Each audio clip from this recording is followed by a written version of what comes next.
Do you have a constant pain somewhere in your body?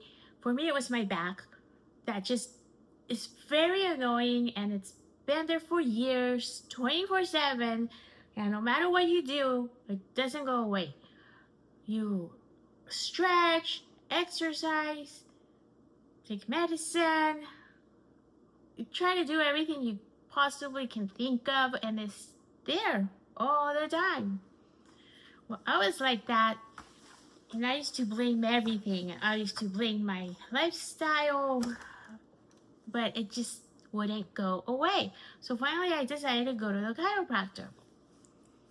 And I know what you're thinking, the chiropractor did not crack my back and I was alleviated. No, he went deeper because he was a holistic chiropractor, which I didn't know when I went, but he figured it out, and he asked me lots of questions, and he did something that he made me realize that I was carrying a lot of resentment.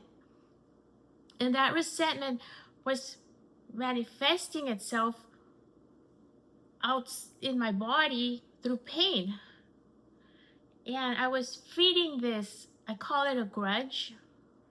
I call it a grudge because I was feeding it with my resentments, my past, my fears that came out of those resentments and those situations from the past that you can call it traumatized me. And it all started as soon as my first relative passed away. And at each funeral that I went, beginning with the first one, I had all these, I could have done this, I should have done this, if only I had insisted. And all those things were resentment towards myself. And I didn't realize that I had that. I really thought that I was a happy person, successful, I was doing good in my job. Life was not perfect, of course, but it was pretty good life, according to me. So why was I having these pains, right? And so that's the whole answer that the chiropractor gave me. You have something that's bothering you throughout the years, and you haven't solved it. And so he made me go all the way back. You just look through your life and figure out what happened during that year and what upset you. And so I have a whole chapter in this book of forgiveness and forgiving and forgetting, because it's super important. You can have a perfect life, perfect kids, job, body, health, but if you have something that's constantly causing you pain, that's your body yelling out for help, and you need to help it and not just alleviate the symptom. You gotta dig deep into the roots and figure out what's causing it. It's not just going to be one thing, it's going to be an accumulation of things, because we accumulate things as we go through life. I call them rocks. Rocks that we put into our backpack, and we're just carrying those rocks of the past on us. And here in my book, I have a section where you can write down your list of forgiveness and blessings. And in my list, I write down every person, including myself. I'm first on the list. And I write down the list of names, and I tell them, I forgive you. I didn't know what I was doing at the moment, and I hope you're better off right now than you were before. So that you give them a blessing. So how do we get this grudge off our back, off our body? Well, first we need to stop feeding it. We need to stop having fears. And of course we do have fears, but we get rid of them. And I have a whole chapter on how to get rid of fears. I have other YouTube videos on that. You face your fears. You get stronger every day. You stop feeding it with your fears and your regrets. No more could-haves and should-haves, and just move forward and try to progress and become a better person and learn from your lessons. And eventually this grudge is gonna starve and it's gonna fall off. It's gonna hurt as you starve it. Yes, it's gonna hurt. It's gonna be like pulling off a band-aid that you've had on for too long. You know, it hurts because you're afraid that you're gonna open the wound up again, and each time you pull on it, it hurts. But the more you pull on it, a little bit of a time every day, it gets easier to pull on. And it's the same thing with the grudge. You face it every day, and every day you pull on it. Every day you go through your list of forgiving and forgetting, and it's like a transition. It doesn't hurt as much the next time. And believe me, when I was writing this book, I cried every time I sat down to write it, because I was facing my fears. It hurts, but it's like any transition in life. It's gonna hurt, but once you get there, you're gonna be able to enjoy your present. Like this morning, I was thinking of transitions.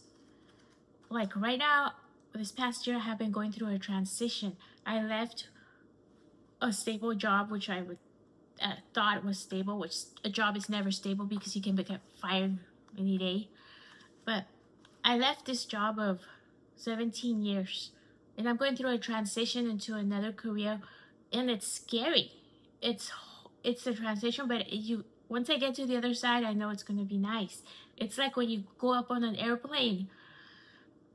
At first it seems scary, but as you go up and up, you get scared, and then you go into the clouds and through the rain. There's a storm, and the plane starts to shake, and you get all hyped up and scared. Are we even gonna make it? But then as it goes over the clouds, and you see the sunlight, and you're flying over the clouds, and it's a very beautiful feeling, and you feel safe even though you're thousands of feet from Earth. It's a beautiful feeling that, oh yes, we're fine, we're gonna be fine. And that's how it is. The more you're gonna go through transition with your forgiveness and your forgetting, you're gonna say, I can't just forget the past. But you can. I'm not saying you just forget like nothing happened, but you can think about it without crying, without feeling that pain like if it happened yesterday. Because you gotta bury it. You gotta bury that past so you can enjoy your present. And if you don't want to just let it go like nothing happened, then don't. But you can have a lesson learned, because that experience shouldn't just be buried like in vain, like it had no purpose. No, all of our experiences have a purpose. So get a lesson learned out of it. You know, this shouldn't have happened, and this is what can be done to prevent other people from going through it. You know, you can share your story and the lesson learned, and you did your part, and that's the end of that. You're not gonna cry over it anymore. Because we want to stop feeding that grudge that's sucking your energy. All right. So that is how you shake off the grudge, by making a list of people that have hurt you, that have hurt your feelings, and you put yourself on there too. Anything that pops up in your mind, you write it down, even if you think it was not a big deal. Like say you're in 3rd grade and someone told you were fat and ugly, or made a joke about your mother. That happens. I remember that. So you just write it down write it down and feel empathy for the kid or for whoever hurt you, because I'm pretty sure they were bullied and hurt themselves, and they just passed on that hurt onto you. So that's why we have to bless them too. So you write down everybody and you say, I forgive you, I bless you, and I hope you are now in a place of peace and goodwill. And then take a deep breath of accomplishment, because you have just put an end to the passing along of the burden of the past. You want to bury it. You don't want to pass it on to your children. No, they have no fault for anything. They are innocent. So don't put your grudge on somebody else. Those rocks of fear and resentment and hurt that you carry in your heavy backpack, don't put them on your kids. Don't put it on your family or anybody that's weaker than you. And don't put it on anybody that's stronger than you either.